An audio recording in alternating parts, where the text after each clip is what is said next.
Being the head of the Catholic Church, one of the Pope's duties is to engage with their flock. It can be as simple as a wave, but as complex as a mass held for tens of thousands of people. Although the Pope's other role is the Bishop of Rome, in the early years of the modern Church, he was actually rarely there. His cardinals that resided in Rome looked after any local business, while he moved to various cities around Europe. If he died in that city, then the cardinals would travel to that city to start the conclave process. In the 12th century, no less than 7 popes lived and worked in the French town of Avignon before Pope Gregory XI moved back to Rome. In the early 1800s, the current Pope Gregory XVI sat at the head of the church. Pope Gregory was an unexpected pope, and it took a massive 83 rounds of ballots for the cardinals to make a decision on his accession. Pope Gregory had a big revulsion to any form of innovation and technological reform. This included the railway and banned any papal state from having them, calling the rails a roadway to hell. He died in 1846, leaving the cardinals with a huge divide. Half wanted to keep Gregory's staunch conservative views, while the others wanted to see a more liberal reform. It didn't help that Italy was also going through its own political storm. Even though conclave today is a strictly closed-off affair, in previous conclaves, outside forces would impact the vote. This conclave was no exception. The French, who were some of the cause of the political turmoil, wanted to elect a cardinal called Giuseppe. Ultimately, this failed. In the end, it ended up as a 2-horse race, with Pope Pius winning after cardinals received news that Archbishop Tommaso Benetti was racing to Rome to veto Pius's opponent. Pope Pius wasted no time and started to bring the Papal States into the new modern age. Gaslighting and the telegraph were quickly installed and recommended.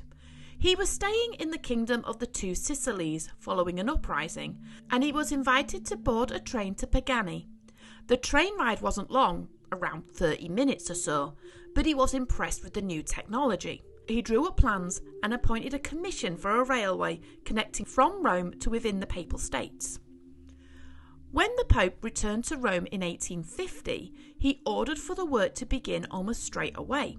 By 1856, Rome had been connected to Frascati, and the spider web of lines grew from there. It was hoped that this railway would be the birth of connecting Italy and the Pope to Europe, strengthening ties and bringing the Pope closer to his flock.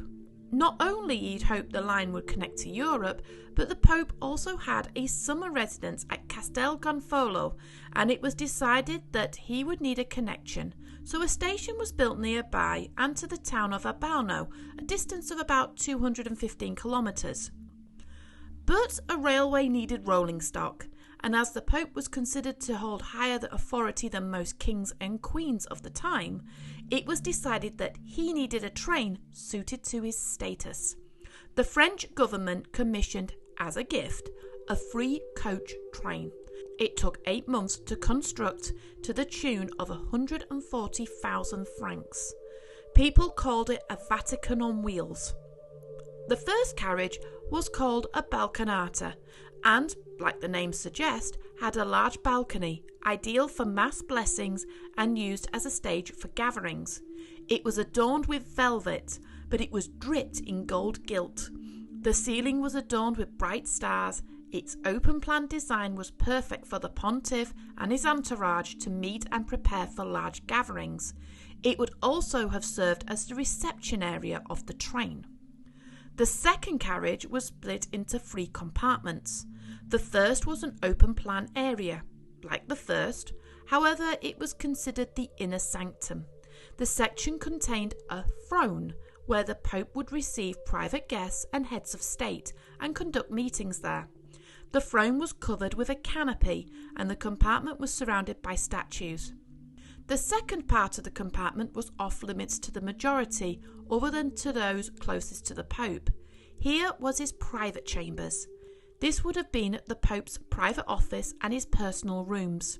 It was likely here that the Pope performed his day-to-day activities, answering letters and general paperwork.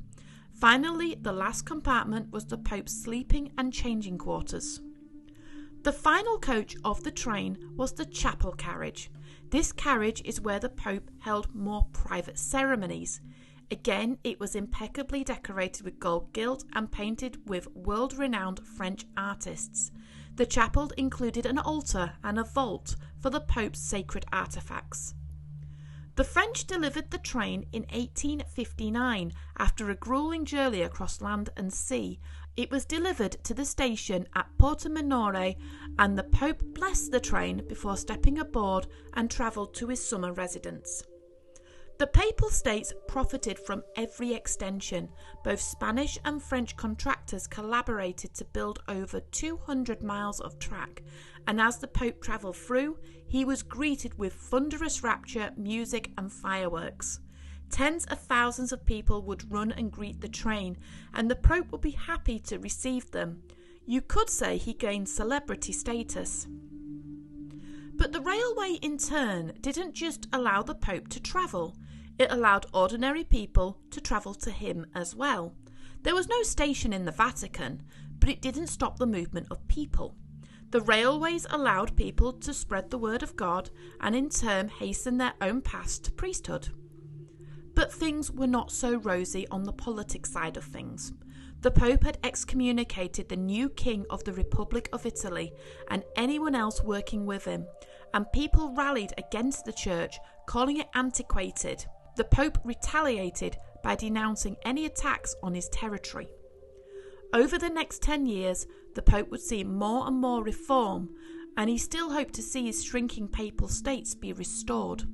He withdrew to the Vatican, refusing to make any form of settlement with the new government, and secluded himself within the Vatican's walls, calling himself a self-declared prisoner. He never used the train again, and for the next 8 years he remained in recluse until his death was announced in 1878. The Papal States were never restored, and it took almost 60 more years to reach an agreement which still stands to this day. As for the train, in 1870, following the capture of Rome, the train was moved to a siding for safety, where, fearing it would be destroyed, it was hidden. At some point between 1870 and 1911, it would be moved under secrecy to the Roma Termini, and many of its elaborate decorations were stripped. The train was forgotten about until 1911, where historians recognised the train as an important historical artefact and it should be preserved. The Italian state railway system, who had commandeered the majority of the Papal States' railway lines, offered to restore the train to its former glory and to place it on display to mark 50 years of the Italian kingdom. The train was showcased in several museums, but it was decided a more permanent home was needed. The Montemartini thermoelectric plant, following its closure, was a perfect spot for a new museum, and Boiler Room No. 2 was renovated specifically for this train. The train was moved in 1951, and other than a few occasional outings, has remained there ever since. It is simply incredible that the carriages survive at all, and even more incredible of the carriage's condition. The only telltale signs that they are old is the varnish has browned and the gilt has slightly faded, but the paintwork and the frescoes look like they were just painted yesterday. Although Pope Pius never saw his dream of a connected rail network, another Pius, number 11, was able to take on the mantle and complete his dream. And that little railway is a video for another time.